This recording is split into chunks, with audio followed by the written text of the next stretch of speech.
Welcome to the Tech Egg. Don't get scrambled. Enjoy the video. Flip out the metal key blade and keep it locked open so the fob won't close while you work.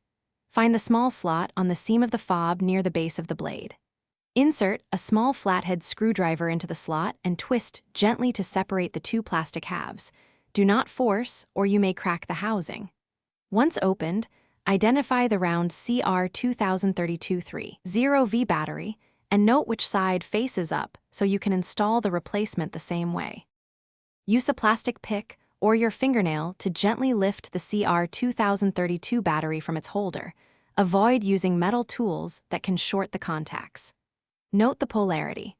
The plus side typically faces up toward the cover, and you must keep that orientation for the new battery.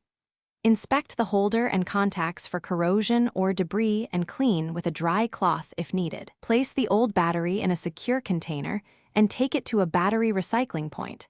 Do not throw button cells in household trash. Fit a fresh CR2032-30V battery into the holder with the same polarity you noted earlier, pressing it gently until it sits flush. Align the two plastic halves of the fob and press them together along the seam until you hear the snap. Ensure the clip around the metal key blade seats properly so the blade flips normally. Test the remote from about 3 feet away by pressing lock and unlock.